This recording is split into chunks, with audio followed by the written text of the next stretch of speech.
Praise the lord. Hallelujah, hallelujah, hallelujah. దేవుని నామానికి మహిమ కలుగును గాక. మీ అందరికీ నా ప్రేమపూర్వక వందనాలు. అందరికీ వందనాలు.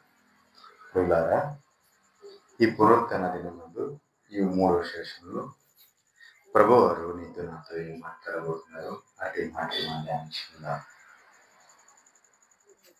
పరిశుద్ధాత్మ దేవుడు సహాయం చేయను గాక. ఆమేన్.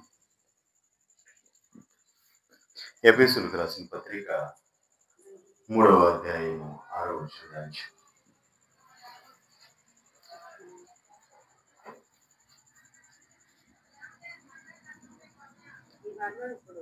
ఈ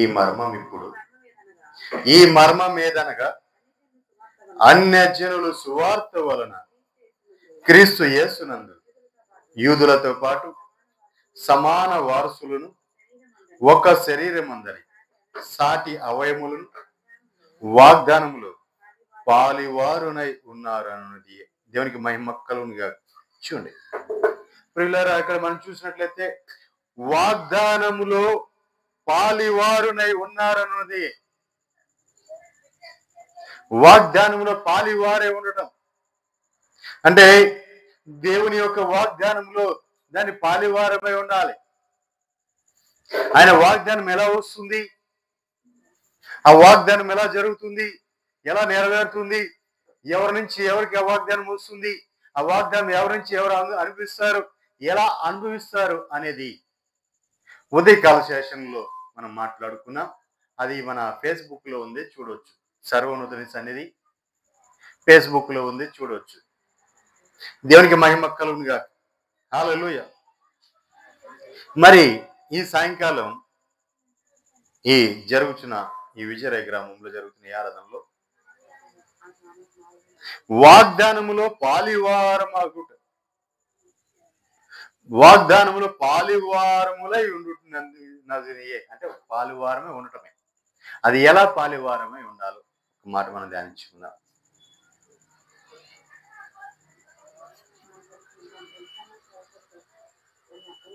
ద్వితీయోపదేశ కాండం 29వ అధ్యాయం 10వ వచనం ధ్యానించుకుందాం. ద్వితీయోపదేశ కాండం 29వ అధ్యాయం 10వ వచనం.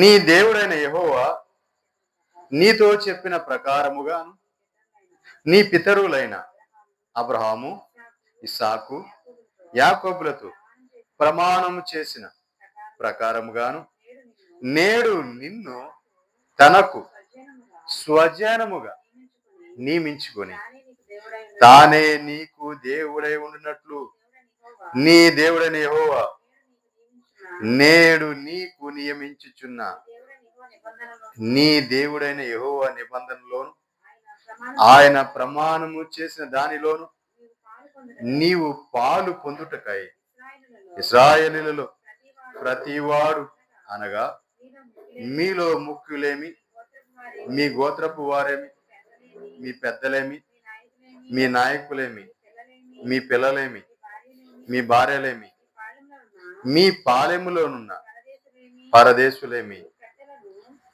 నీ కట్టడలను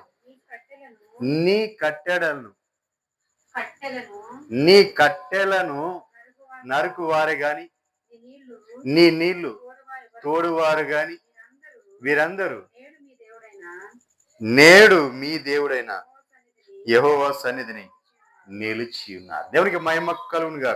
చూడండి పిల్లల, ఒక వాగ్దానము, ఒక నిబంధన చేస్తున్నారు ఇక్కడ.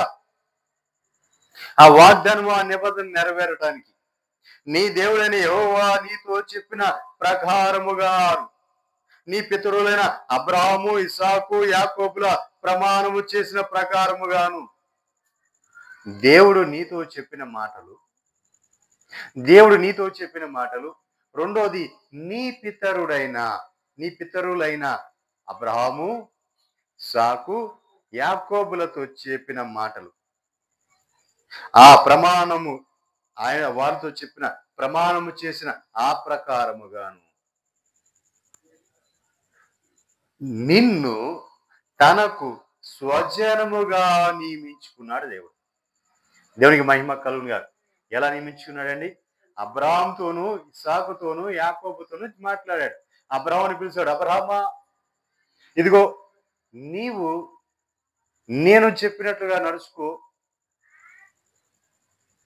అని చెప్పి, నేను వెళ్ళమన్న చోటికి నువ్వు వెళ్ళి అక్కడ ఉండు, నిన్ను గొప్ప జనంగా చేస్తాను అన్నాడు.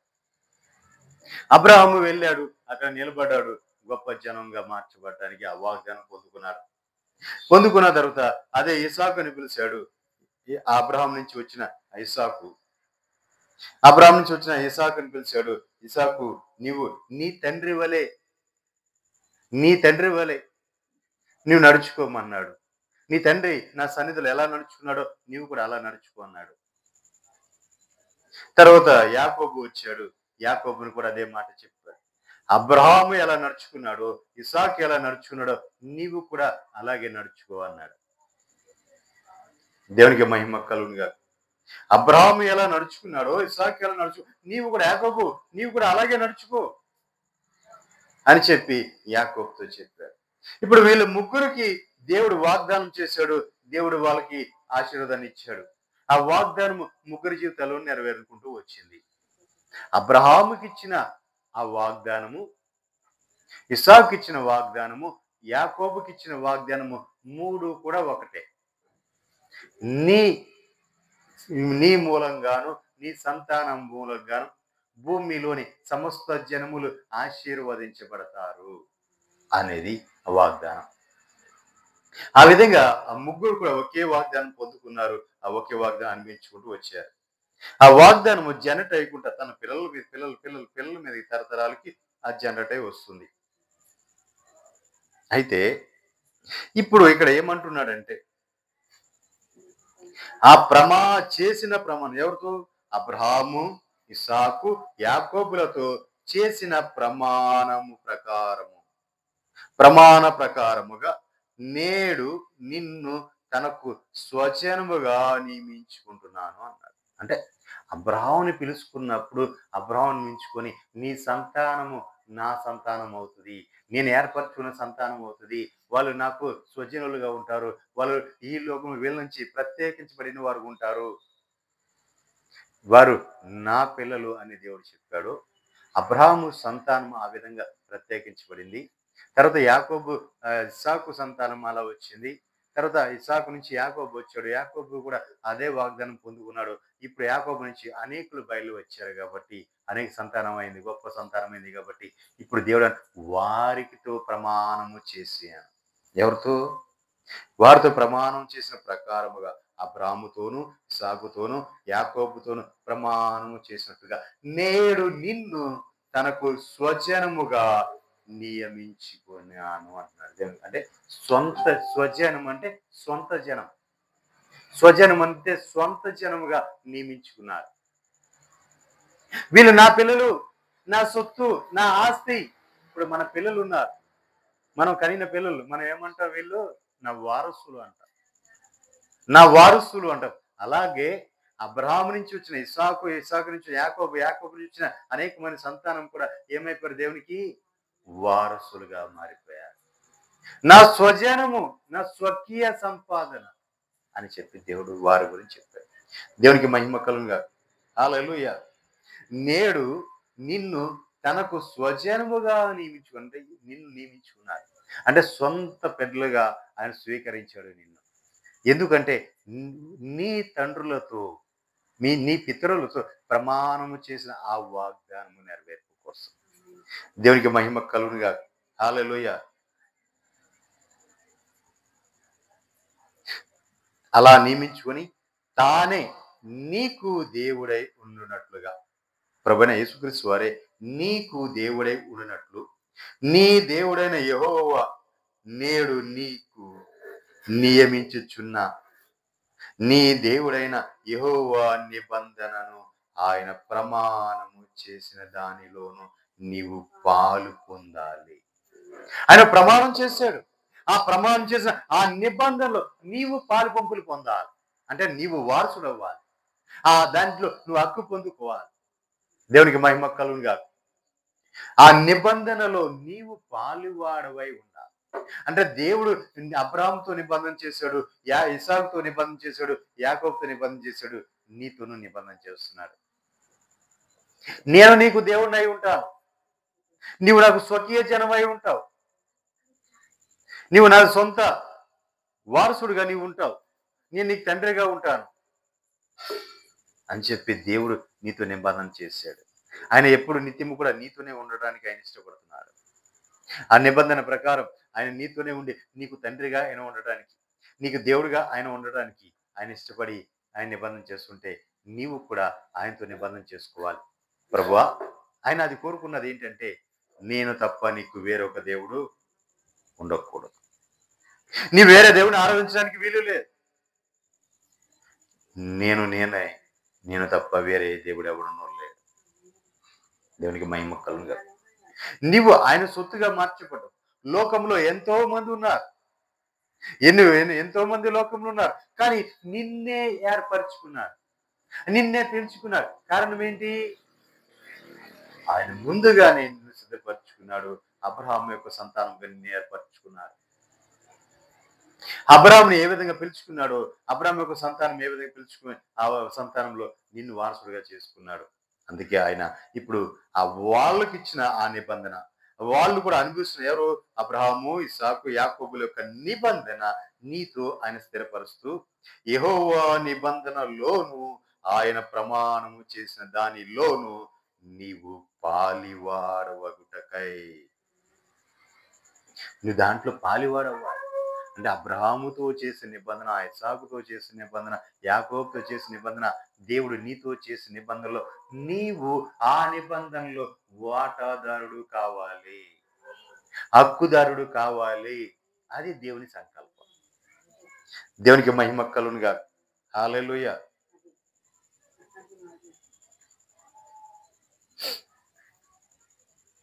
నీవు పాలు పొందుటకై ఇశ్రాయేలీయుల్లో ప్రతివాడు అనగా మీలో ముఖ్యులేమి, పిల్లలేమి, నీ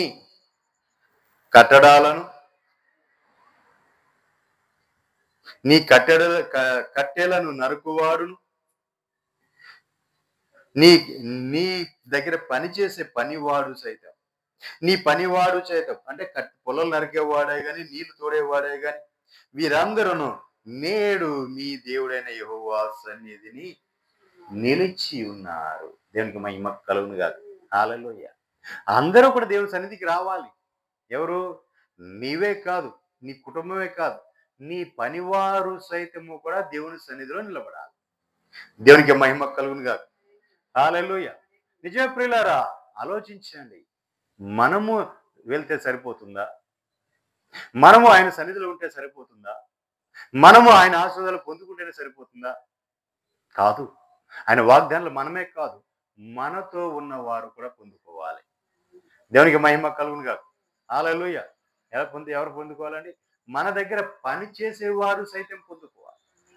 మనం ఆశీర్వదించబడటమే కాదు, వారును ఆశీర్వదించబడాలి. మనం హెచ్చించబడటమే కాదు, వారు హెచ్చించబడాలి. మనము దేవుడు మనం పైకి లేపుతుంటే వాళ్ళు కూడా పైకి లేస్తూ ఉంటారు. దేవునికి మహిమ కలుగును గాక. హల్లెలూయా. చిన్న పిల్లరా, అక్కడ చూస్తే ప్రతివాడును అనగా మీలో ముక్కులేమి, గనులేమి, మీ పిల్లలేమి, ఆఖరికి మీ దగ్గర పనిచేసే పొలం నరికేవాడే గాని, నీళ్లు చోదేవాడే గాని, వీరందరూ నేడు మీ దేవుడైన యెహోవా సన్నిధిలో నిలిచి ఉన్నారు. దేవునికి మహిమ కలుగును గాక. ఇక్కడ నేను చూసినట్లయితే నాకు కొర్నేలి జ్ఞాపకం వస్తున్నారు. కొర్నేలి అన్యుడు. అయితే కొర్నేలి అన్యుడు, యూదుడు కాదు, దేవుని జనాంగము కాదు, దేవుని స్వకీయ జనమైన ఆ యూదుల నుంచి రాలేదు కొర్నేలి. అతడు అన్యుడు. అతడు దేవుని యందు లక్ష్యం ఉంచాడు, దేవుని మాట యందు లక్ష్యం ఉంచాడు. దేవుని మాట యందు లక్ష్యం ఉంచి అతను తన కుటుంబం అంతా కలిసి ప్రార్థన చేస్తున్నప్పుడు, ఫలానా చోట పేతురు గారు ఉన్నారు, పేతురు గారిని మీరు కబురు పంపించి తీసుకురండి, ఆయన ద్వారా నేను మాట్లాడుతాను అన్నాడు. ఆ దైవజనుడి ద్వారా నేను మాట్లాడతాను దేవుడు ఆ దూత వచ్చి సెలవు ఇచ్చినప్పుడు పంపించాడు. అయితే పేతురు గారు అక్కడికి వచ్చేప్పటికి కొర్నేలి ఒక్కడే ఉన్నాడా? కొర్నేలి ఉన్నాడు, తన ఇంటి వారందరూ ఉన్నారు, తన బంధువులు ఉన్నారు, తన స్నేహితులు ఉన్నారు, తనతో తనతో పరిచయములు అందరూ ఉన్నారు. అంతేకాదు తన పని వారు సైతం అక్కడ ఉన్నారు. వాళ్ళందరితో కలిసి ఎదురు చూస్తా ఉన్నారు కొర్నేలి. అయ్యో దైవజనుడు రాబోతున్నాడు, దేవుడి మాట పట్టుకుని రాబోతున్నాడు, ఏం మాట్లాడబోతున్నాడో, దేవుడు ఏ మాట సెలవిపోతున్నాడు అని చెప్పి తన పని వారును సైతం కూడా సిద్ధపరచుకుని తన గృహంలో కూర్చుని ఉన్నారు. దేవుడికి మహిమ కలుగునుగా. హల్లెలూయా. ఇక్కడ లోకానుసారంగా నేను ఒక మాట చెప్తాను. దేవుడు మనల్ని ఆశీర్వదించి మనం ఆశీర్వదించబడుతున్నాం. మనతో పాటు ఉండి మన దగ్గర పనిచేస్తున్న వాడిని అనుకున్నాం. ఆ పని చేస్తున్న వాడు దరిద్రుడై ఉండి, వాడు శాపగ్రస్తుడై ఉంటే నీ ఆశీర్వాదము నీకు విజయం ఇస్తుందా? అది నీ ఆశీర్వాదం పరిపూర్ణం అవుతుందా? కాదు, అవదు. ప్రియులారా, వాడు అడ్డుపడుతూనే ఉంటాడు. వాడు నీ ఎదుగుదలకు వాడు అడ్డుపడుతుంటాడు. వాడి దరిద్రం నీకు అడ్డుపడుతూనే ఉంటాడు. మరి ఏం చేయాలి? వాడిని సైతము కూడా నీవు దేవుని సన్నిధిలో బలపరచాలి. దేవుని సన్నిధిలో బలపరచాలి. అలా బలపరిచినప్పుడు నీ సంపద అంతా కూడా వృద్ధి చెందుద్ది. అంటే వాడు నీ ప్రతి పనికి వాడే వెళ్తాడు. నీ ప్రతి పనికి నీ దగ్గర పనిచేసి కూడా వెళ్తూ ఉంటాడు. వెళ్ళి పని చేసుకుని వస్తూ ఉంటాడు. మరి నీవు ఆశీర్వదించబడి నీవు ఆ వాడు దరిద్రుడు వెళ్ళి, ఆ శాపగ్రస్తుడు వెళ్ళి ఆ పని చేస్తుంటే విజయం ఎలా వస్తుంది? రాదు. కాబట్టి వాడు కూడా ఆశీర్వదించబడిన వాడైతే, వాడు కూడా ఆశీర్వాదం పొందిన వాడైతే ఆ విజయం నీకు ఆశీర్వాదంగా మారిపోతుంది. దేవునికి మహిమ కలుగునుగా. హల్లెలూయా. వాడు వెళ్ళిన చోటల్లా కనికరం పడతాడు. అబ్రహాం అందుకే పంపించాడు. ఎవరిని? తన దాసుడిని రేపు తన కుమారుడికి భార్యను తీసుకురావడం కోసం పంపించాడు. ఆ ఎలియాజరు వెళ్ళాడు. ఎలియాజరు వెళ్ళినోడు వెళ్ళినట్టు వెళ్ళి మాట్లాడేసి వచ్చాడా? లేదండి, లేదు. ఎలియాజరు ఆ ఊరి బయట గడప దగ్గరికి వెళ్ళి, ఊరి బయట పొలిమేరలోకి వెళ్ళి అక్కడ పొలిమేరల బావు దగ్గర నుంచొని మోకాళ్ళు దేవుడికి ప్రార్థన చేశాడు. అక్కడ నుంచొని దేవుని ప్రార్థన చేసి, ప్రభువా, నేను వచ్చిన పని నా యజమానుడి యొక్క కుమారుడికి ఇక్కడి నుంచి భార్యను తీసుకుని వెళ్ళడానికి వచ్చాను. నీవు నా యజమానుడికి తోడై ఉండి, నీవు ఆయన పక్షముగా ఉండి ఆయనకి జాలి ఆయన ఎడల నీవు కరుణ చూపుతున్నట్లయితే, నీవు సిద్ధపరిచి నా యజమానుడికి నీవు సిద్ధపరిచిన ఆ బిడ్డను పంపించు అన్నాడు. దేవునికి మహిమ కలుగును. చూడండి పిల్లరా, ఆయన ప్రార్థన చేసి ప్రార్థన ముగికి మునిపే ఎదురుగుండా వచ్చేసింది. కారణం ఏంటి?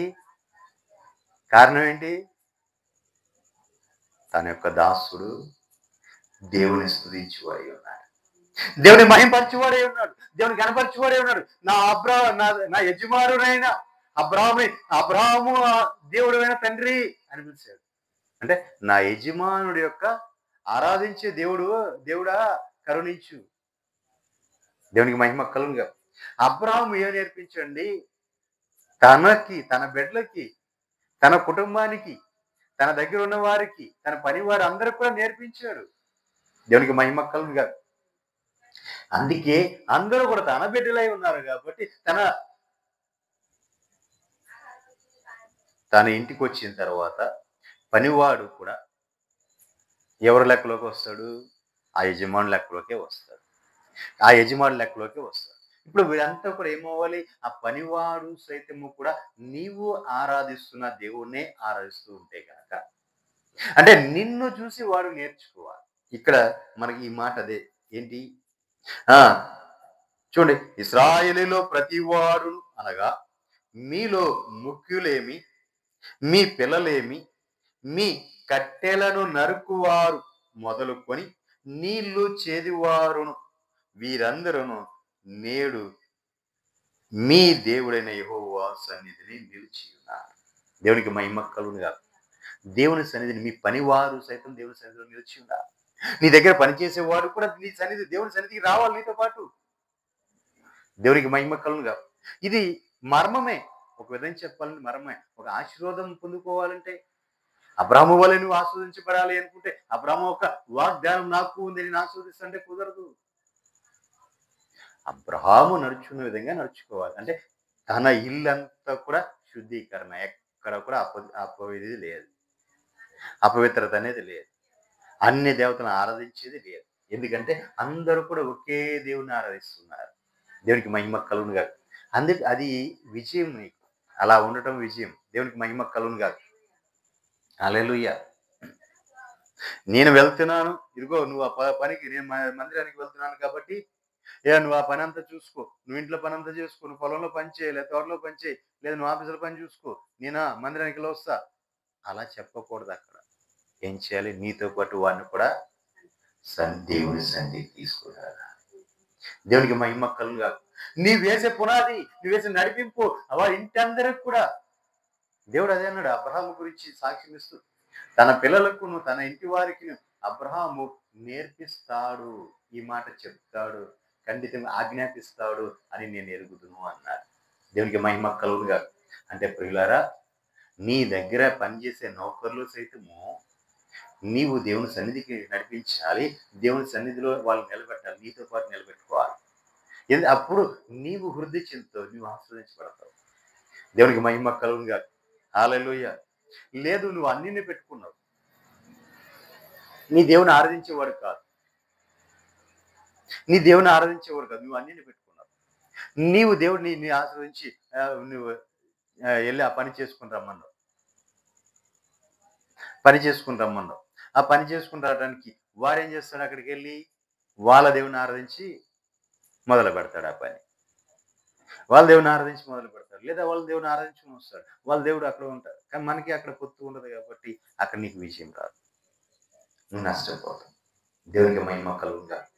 అదే నీవు ఆరాధించే ఆ ప్రభువుని, నీవు ఆరాధించే ఆ యేసుక్రీస్తు వాడు కూడా అంగీకరించి నీతో పాటు కూడా వాడు కూడా ఆయన సన్నిధిలో ఉండి ఆ విజయం, వాడు వెళ్ళాడు అంటే పనికి వెళ్ళినట్టు వాడి విజయం వెంటనే వాడి వెంట వెళ్తుంది.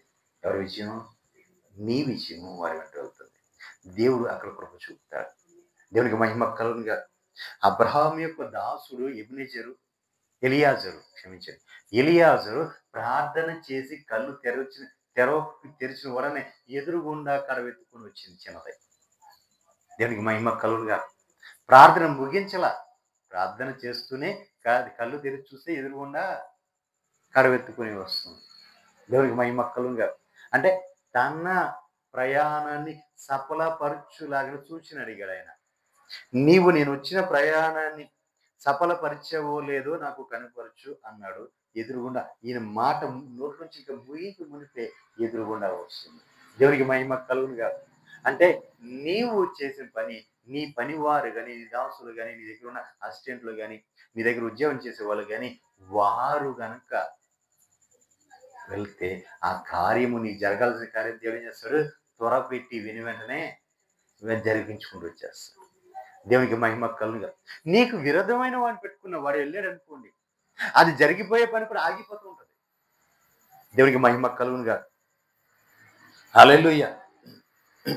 కాబట్టి ప్రియులారా, మన ఏమని చెప్పాడంటే, ఇశ్రాయేలీలో ప్రతి వాడును అనగా మీలో ముఖ్యులేమి, మీ పిల్లలేమి, మీ కట్టెలు నరుకువారు మొదలుకొని నీళ్లు చేదువారు వరకు వీరందరూ నేడు మీ దేవుడైన యెహోవా సన్నిధిని నిలిచి ఉన్నారు. అందరూ కూడా నిలిచి ఉన్నారు. దేవునికి మహిమ కలుగుగా. హల్లెలూయా. వాడు అన్నిడండి, వాడు రాడండి అంటే కుదరదండి. మరి అలాంటి వాళ్ళు మనం పెట్టుకున్నప్పుడు మనలో పెట్టుకో. దేవునికి మహిమ కలుగుగా. దేవుని ఆరాధించేవాడిని పెట్టుకో, దేవుని మహిమపరిచేవాడిని పెట్టుకో. వాడి వల్ల నీకు విజయం వస్తుంది. ఒకవేళ నువ్వు వాడిని పెట్టుకున్నావు కానీ వాడిని కూడా నువ్వు సన్నిధికి నడిపించు. అప్పుడు దేవుడు నీ ఎలా చేస్తున్న కార్యాలను బట్టి వాడు ఏం చేస్తాడు? దేవుని మహిమపరచడానికి, అంటే నా యజమానుడు ఎంతగా ఆశీర్వదించబడుతున్నాడంటే కారణము ఆయన దేవుడే. నా యజమానుడు ఎంతగా ఆధారపడ్డాడు కాబట్టి ఆయన ఇంత కార్యం చేసుకుంటూ వస్తున్నాడు. దేవునికి మహిమ కలుగుగా.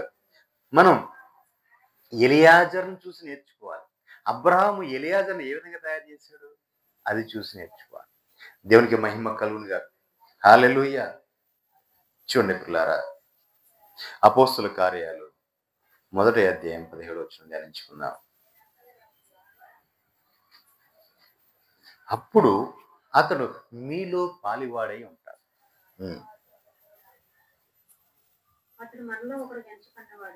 అతడు మనలో ఒక్కనిగా ఎంచబడిన వాడై ఈ పరిచర్యలో పాలు పొందాను. ఈ యోధ ద్రోహము వలన సంపాదించిన రోకలనిచ్చి ఒక పొలము కొనేను. అతడు తలకిందులుగా పడి నడిమికి బద్దలైనందున అతని పేగులని బయటికి వచ్చాను.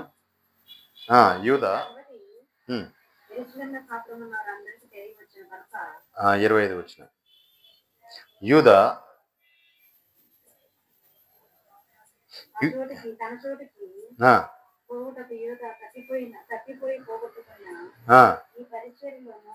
యూద పోగొట్టుకుని ఈ పరిచర్యలో అపోస్తులత్వమును పాలు పొందుటకు వీరిద్దరిలో నీవేర్పరచున్నవన్నీ కనపరచమని. దేవునికి మహిమ కలుగుగా. చూడండి పిల్లారా, మనం ఇక్కడ చూసినట్లయితే యూద 12 మంది అపోస్తుల్లో ఒకడుగా ఉన్నాడు. యూద అంటే ఏదో అనుకుమారుతుంది, ఇస్కరియోతు యూద. ఇంకో యూద ఉన్నాడు, యూద పత్రిక రాసిన ఆయన ఇస్కరియోతు యూద. ఈ ఇస్కరియోతు యూద వీడేం చేసి పాపం చేసి మనకు బాగా తెలుసు. దేవుని అమ్మేశాడు. అమ్మేసి పొలం కొనుక్కున్నాడు. అది తర్వాత తన తప్పిదమ్ము తెలుసుకున్నాడు. ఇక బ్రతకలేక చచ్చిపోయాడు. దేవునికి మహిమ కలుగుగా. ఇప్పుడు ఇతను ఏం పోగొట్టుకున్నాడు? అపోస్తులత్వం పోగొట్టుకున్నాడు. 12 మందిలో అప్పటి వరకు 12 మందితో పాలివాడిగా ఉన్నాడు. అంటే 12 మందిలో ఇతను ఒకడుగా ఉన్నాడు. ఒక విధంగా చెప్పాలంటే ఇతను వారిలోనే అధికారిగా ఉన్నాడు. ఎందుకంటే ఎప్పుడు కూడా ట్రెజరీ ఏంటి ట్రెజరీ ఎప్పుడు కూడా సంచి. ఏ సంచి? డబ్బు సంచి. డబ్బు సంచి. మనోడు ఫైనాన్స్ మినిస్టర్. దేవునికి మహిమ కలుగునుగా. హల్లెలూయా. మొత్తం అంతా ఆయన చేతి మీదుగానే వెళ్తూ ఉండేది. అంతా కూడా ఆ పరిచర్యలో ప్రతి విషయానికి కూడా ఆ యోధా చేతి నుంచి ప్రతి ఖర్చు కూడా జరుగుతూ ఉండేది యేసు ప్రభు వారి పరిచర్యలో. అయితే వీడేం చేసేవాడు? అక్కడ ఒక 100 రూపాయలు ఖర్చు పెడితే ఈడు 10 20 ఈడు సంచులో వేసుకుంటూ ఉండేవాడు. దేవునికి మహిమ కలుగునుగా. ఆ విధంగా దొంగిలిస్తూ ఉండేవాడు. ధనాపేక్షకుడు వీడు, దొంగవాడు. సరే, దీని గురించి బాగా మనకు తెలుసు. అయితే ఏం పోగొట్టుకున్నాడు?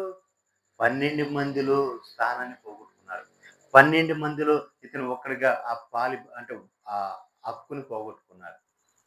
ఆ వాటాదారుని పోగొట్టుకుంటే పాలివాడిగా ఉండలేకపోయాడు. ఇప్పుడు ఆ స్థానాన్ని పూర్తి చేయడానికి మరి ఇద్దరిని పిలిచారు. వాళ్ళిద్దరిలో ఎవరు ప్రభువులు ఎవరిని ఎన్నుకుంటున్నావు అని చీట్లు వేస్తే ఒక ఆయన పేరు బట్టి. దేవునికి మహిమ కలుగునుగా. అంటే ఇప్పుడు ఆ 12 మందిలో ఇతను పోగొట్టుకున్న స్థానం అతనికి వచ్చింది. కానీ ప్రియులారా, మనము అంటే వారితో పాలివారై ఉండాలి. అంటే వారితో సరి సమమై ఉండాలి. దేవునికి మహిమ కలుగునుగా. ఎవరితో? అపోస్తులత్వంలో వారితో పాటు ఇతను కూడా సరైన సమమైన హక్కుదారుడుగా ఉండాల్సిన వాడు. ఆ హక్కును పోగొట్టుకున్నాడు. ఆ వాటాన్ని పోగొట్టుకున్నాడు. దేవునికి మహిమ కలుగునుగా. హల్లెలూయా.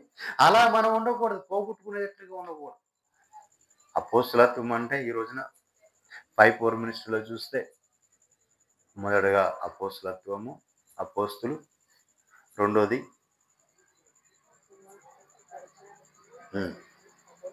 అపోస్తులు, ప్రవక్తులు,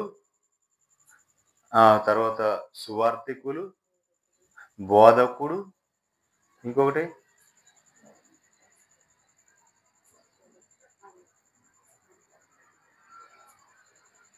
అపోస్తులు, పరిచర్యకు. చూడండి దానిలో అపోస్తులు, ప్రవక్తులు, బోధకుడు, సువార్తికుడు,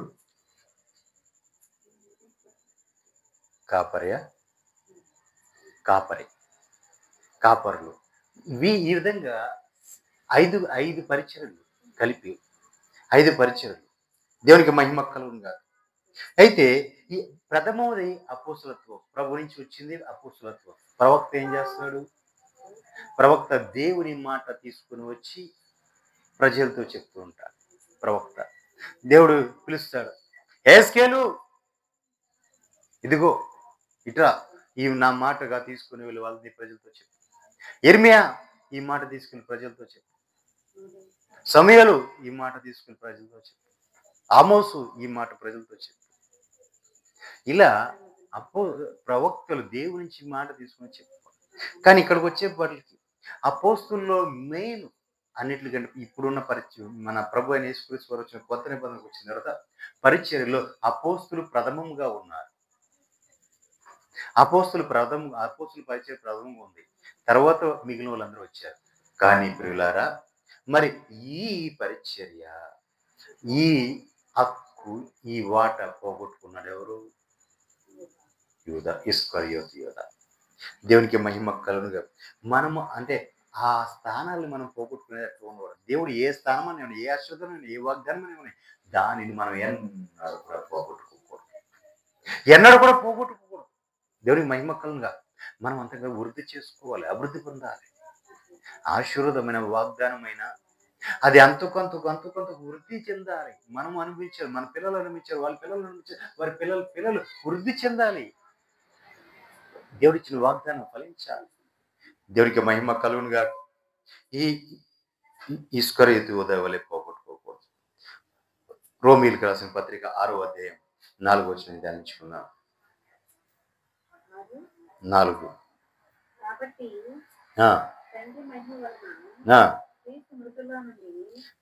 తండ్రి మహిమ వలన క్రీస్తు మృతులలో నుండి ఎలాగూ లేపబడినో అలాగే మనము నూతన జీవం పొందిన వారు నడుచుకున్నట్లు మనము బాప్తిస్ము వలన మరణములో పాలు పొందుటకై ఆయనతో కూడా పాతి పెట్టబడింది. దేవునికి మహిమ కలుగునుగా.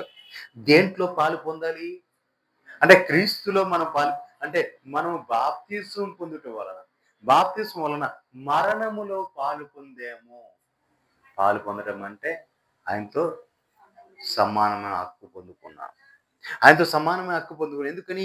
మరణములో మనం ఎప్పుడైతే బాప్తిస్మం తీసుకున్నామో అదే క్షణంలో మనదంతో అప్పటి వరకు మనం చేసినంత నశించిపోయాం. ఇక మీదట నేను కాదు ప్రభువా, నీవు నాలో నిలుస్తున్నావు, నేను కాదు నీవే అని ఆయనకు అప్పగించుకుని సరెండర్ అయిపోతాం. కాబట్టి ప్రతి విషయంలోనూ ప్రభువా నేను ఈ పని చేయవచ్చా చేయకూడదా, ప్రభువా నేను దీనికి వెళ్ళకూడదా, ప్రభువా ఇది నేను చేయవచ్చా చేయకూడదు. అప్పటి వరకు నాకు ఇష్టమైనట్లు నేను వెళ్ళా, నాకు ఇష్టమైనట్లు నేను తిరిగా. ఇక అక్కడ తర్వాత ఇక అంతా కూడా ప్రభువుకి అప్పగించేసుకున్నా. ప్రభువా గత జీవితం, ఈ క్షణం వరకు నేను జీవించిన జీవితం అది వ్యర్థమైన జీవితం, మృతతుల్యమైంది, వ్యర్థమైపోయింది. కానీ ఇక్కడి నుంచి నేను జీవించబోయే జీవితం ఈ బాప్తిస్మంతో ప్రభా, ఈ రక్షణతో ప్రభా, నీ చిత్తానుసారంగా జీవించాలి, నీకు ఇష్టానుసారంగా జీవించాలి ప్రభా, నీవు కోరుకున్న విధంగా జీవించాలి, నీవు నా నుంచి ఏ విధంగా ఏం ఆశించావో ఆ విధంగా నేను జీవించాలి అని నూతన జీవితాన్ని మనం మొదలుపెట్టాలి. అంటే గతమంతా కూడా మనం విడిచిపెట్టి అక్కడి నుంచి మనము నూతనమైన జీవితం జీవించుకునే దాన్ని మనం ఏమని పిలుస్తున్నామంటే బాప్తిస్ము వలన మరణములో పాలివారం అయిపోయాం. బాప్తిస్ము తీసుకుని మనం అన్ని చంపివేసుకున్నట్లే, మనలో ఉన్న సమస్తాన్ని కూడా వేసుకొని ఇప్పుడు ఆయనతో కూడా మనం పాతి పెట్టబడ్డాం. అంటే మన పాత స్వభావం అంతా, పాత స్థితి అంతా, పాత జీవితం అంతా ఆయనతో పాటు సమాధి చేయబడింది. దేవునికి మహిమ కలుగునుగా. హల్లెలూయా. 5వ వచనం, ఆయన మరణం యొక్క సాదృశ్యమందు ఆయనతో ఐక్యము గలవారమైన ఎడల ఆయన పునరుత్థానము యొక్క సాదృశ్యమందు ఆయనతో ఐక్యము గలవారమై ఉన్నాం. దేవునికి మహిమ కలుగునుగా. మరణంలో ఏ విధంగా ఆయనతో సరసమంగా మనం మరణించామో అలాగే పునరుత్థానంలో కూడా ఆయనతో పాటు సరసమంగా జీవిస్తున్నాం. దేవునికి మహిమ కలుగునుగా. అంటే పాత స్వభావం, మన పాత జీవితం అంతా కూడా మనం ఆయనతో పాటు మరణించి సమాధి చేశాం. ఇప్పుడు ఆయనతో పాటు తిరిగి మనము నూతనంగా లేచాం. దేవునికి మహిమ కలుగునుగా. హల్లెలూయా. పునరుత్థానం యొక్క సాదృశ్యంలో కూడా ఆయనతో ఐక్యము గల వారిగా, అంటే పాలివారిగా ఉన్నా, అంటే వాటాదారులుగా ఉన్నా, ఆయనలాగా మనం జీవించడానికి హక్కు పొందుకుని ఉన్నాం. దేవునికి మహిమ కలుగునుగా. హల్లెలూయా. హెబ్రీయులకు రాసిన పత్రిక 3వ అధ్యాయం 15వ వచనం.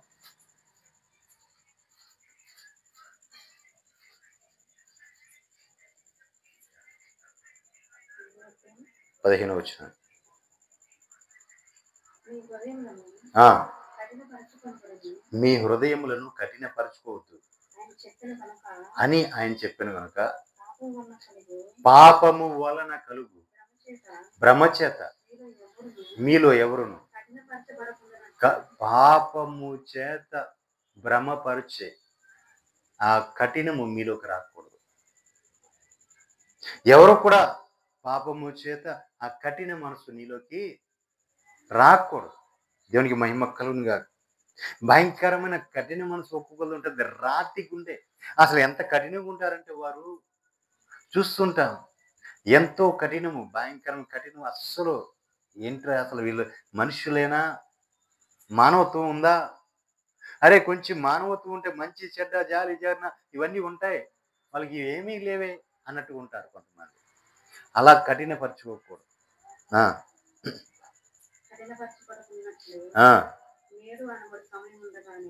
నేడు అను సమయం ఉండగానే ప్రతి దినము ఒకరికొకడు నేడు అనే ప్రతిదినం ఈ దినం మనము నేటి వారమే కానీ మనము రేపటి వారం కాదు. క్రైస్తవుడు నేటి వాడే, రేపటి వాడు కాదు. కాబట్టి నేడు అనబడు సమయం ఉండగానే ప్రతి వాడు కూడా ఒకరికొకడు బుద్ధి చెప్పుకుంటూ ఉండాలి. ఒకరినొకరు హెచ్చరించుకుంటూ ఉండాలి. ఒకరినొకరు సరి చేసుకుంటూ ఉండాలి. ఒకరినొకరు ప్రేమించుకుంటూ ఉండాలి. దేవునికి మహిమ కలుగునుగా. ఒకరినొకరు ప్రేమించుకోవాలి, ఒకరు ఆదరించుకోవాలి, ఒకరినొకరు హెచ్చరించుకోవాలి, సరి చేసుకోవాలి, గద్దించుకోవాలి. నువ్వు చేసింది తప్పు, ఇలా చేయకూడదు, నువ్వు ఇలా చేయకూడదు, నువ్వు ఇలా ఉండాలి. అది కరెక్ట్. అంతేగాని నేనేం చేస్తే నీకేంటి, నేను చేసింది నా ఇష్టం, నేను చేసుకుంటా, అది కరెక్ట్ కాదు. దేవునికి మహిమ కలుగునుగా. ఒకరికొకరు చెప్పుకోవాలి. ఇది పలానా విషయంలో నువ్వు తప్పు చేసావు, అవునా, సరే ఇక్కడి నుంచి దాన్ని సరి చేసుకుంటాను. పలానా విషయంలో నువ్వు ఇలా చేసావు, అవునా, సరే నేను సరి చేసుకుంటాను అని దానికి మనం సరి చేసుకున్నట్టు ఒకరికొకరు బుద్ధి చెప్పుకుంటూ ఉండాలి. ఒకరికొకరు లోబడిపోతూ ఉండాలి. ఆయన ప్రేమను మనం పంచుకుంటూ వెళ్ళాలి. దేవునికి మహిమ కలుగునుగా.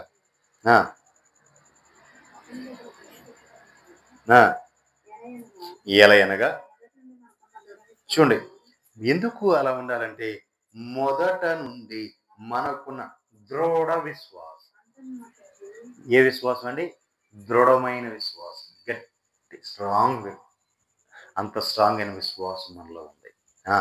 ఆ దృఢమైన విశ్వాసము అంతము వరకు గట్టిగా చేపట్టిన యెడల క్రీస్తులో పాలివారమై ఉంటాం. దేవునికి మహిమ కలుగు.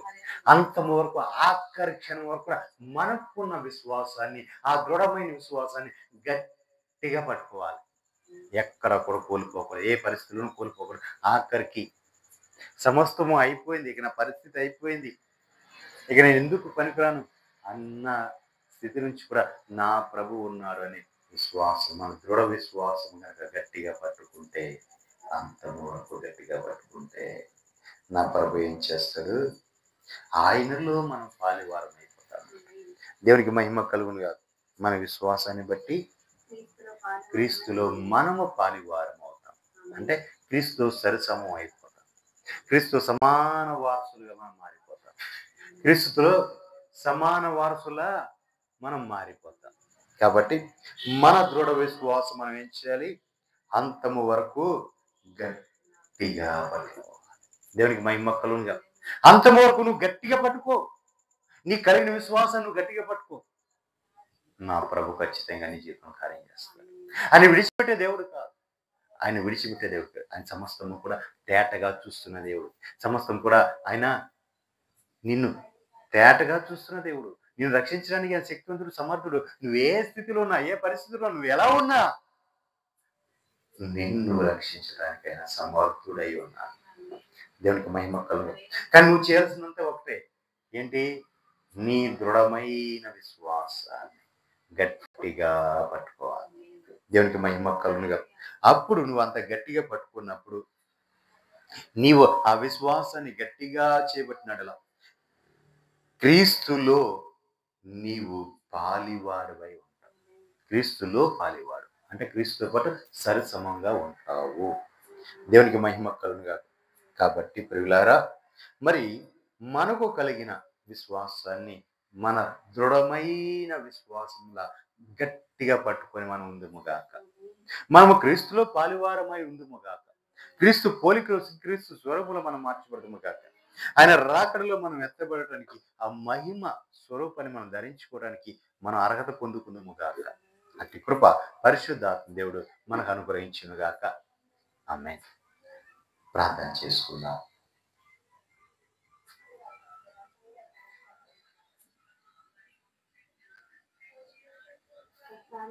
ప్రార్థన